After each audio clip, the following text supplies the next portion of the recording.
ఈ ఒక్క బ్లౌజ్ పీస్‌తో వందల్లో విలువ చేసే వస్తువులను ఇంట్లోనే ఈజీగా తయారు చేసేసుకోవచ్చు. దీనికోసం ఇలా బ్లౌజ్ పీస్ తీసుకొని ఇలా రౌండ్ షేప్ కట్ చేసుకున్నాను. తర్వాత సూది దారంతో ఈ సర్కిల్ అంతా రన్నింగ్ స్టిచ్ వేసేసుకుంటే ఇలా మనకి పౌచ్ లాగా వస్తుంది. తర్వాత దీన్ని ఫిలప్ చేయడానికి ఇలా కాటన్ అయితే తీసుకున్నాను. మీరు ఓల్డ్ టెడ్డీ బియర్స్ లో గానీ క్లాత్ అయినా గానీ పెట్టేసుకోవచ్చు. ఫిలప్ చేసేసుకొని దారాన్ని లాగితే మనకి ఇలా షేప్ అయితే వస్తుంది. తర్వాత వెనకాల ఉన్న ఈ ప్లేస్ అంతా ఇలా కుట్టేసుకోవాలి. తర్వాత ఇలా సూదిని కింది నుంచి పైకి ఇలా లాగేసి కొంచెం పక్కన ఇలా గుచ్చేసుకుంటే చూడండి మనకి ఇలా యాపిల్ షేప్ అయితే వస్తుంది.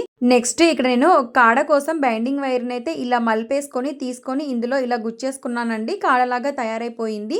తర్వాత ఇది గ్రీన్ కలర్ లా కనిపించడానికి గ్రీన్ టేప్ చుట్టేసుకున్నాను. ఇలాంటివి కొన్ని యాపిల్స్ అయితే తయారు చేసుకున్నాను. ఇక్కడ కనిపిస్తున్న ఈ లీవ్స్ అయితే నేను ప్లాస్టిక్ కవర్ తో చేశానండి. ఆల్రెడీ ఎలా తయారు చేసుకోనో చూపించాను. వీటన్నింటినీ ఇలా యాపిల్ ట్రీ లాగా తయారు చేసుకున్నాను. దీన్ని ఫ్లవర్ వాజ్ అయినా పెట్టేసుకోవచ్చు. ఇలా వైట్ సిమెంట్ లోనే పెట్టేసుకుంటే ఫైనల్ గా యాపిల్ ట్రీ రెడీ అయిపోయింది. నచ్చితే లైక్ చేసి